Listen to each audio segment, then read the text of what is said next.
or step on the scale to see how much you weigh. It's much the same with our whales. Today, we'll see the whales moving together in unison. These synchronized behaviors help to strengthen their social bonds and enable them to problem solve as a group.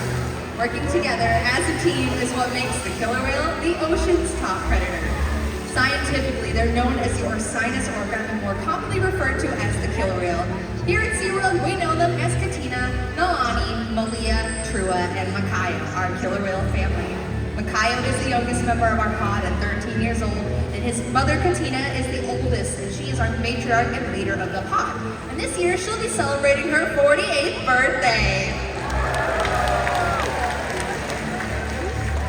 Now, Seaworld's animal training techniques create a language between us and the whales.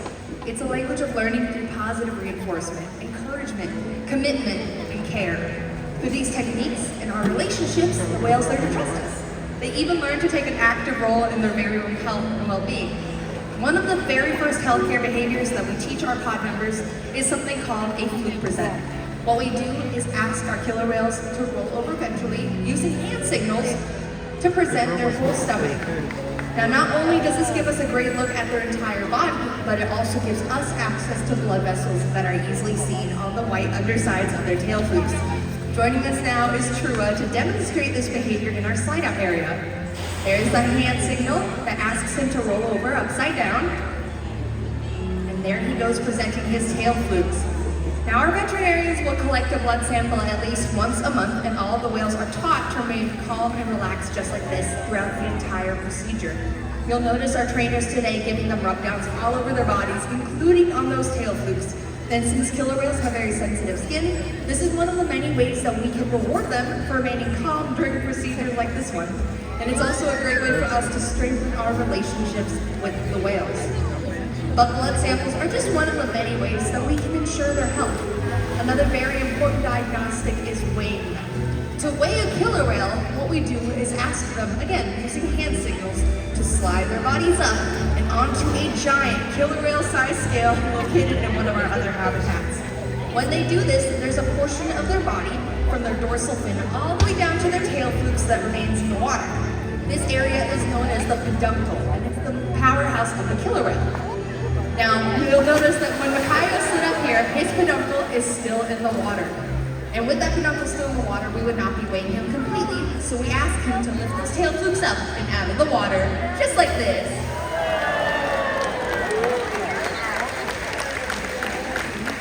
Training this posture enables us to ensure accuracy, so we know that our younger whales are growing properly and our older whales are maintaining a healthy weight. And the care isn't just physical. Mental stimulation and play are vital, and we surprise and engage with our whales at every opportunity. Play is how killer whales teach their young to hunt, and for the adults, play is important too. It seems that they just enjoy having fun. Making time for play is an important part of life for killer whales, and for us. Hello again, everyone. I'm down here on the left side of the stadium, and we just learned that killer whales love to play. In fact, they learn a lot through mimicry and observational learning. And from a very young age, killer whales will learn by playing games like follow the leader with their mothers and other whales. And we're going to put that to the test today with Trua and all of you guys. So if you guys are ready to play, let's hear it. All right, left side of the stadium, on your feet. What you guys are going to do is slowly raise your right hand to the sky. Ready? Nice and slow. He's watching. On the count of 3, we're going to give a nice karate chop. Ready? 1, 2, 3. Hiya! Wow! Well done, Trua, and well done to all of you guys. You've been great trainers. You can take a seat again. Now, you may have noticed that Trua was watching incredibly closely on what you guys were doing. Killer whales are curious animals, and often they can be seen spy hopping or jumping completely out of the water. And we're going to get to see that with a behavior we call a bow at the stage.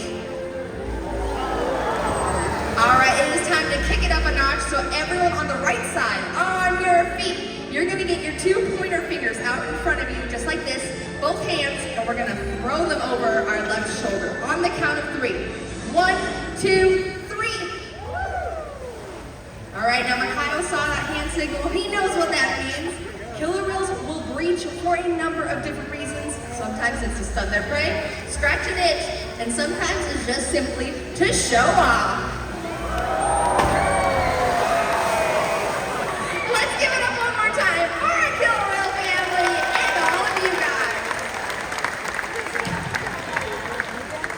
Now, Seaworld's research and observation of the killer whales in our care has helped shed light on many mysteries. For example, we've learned about the gestation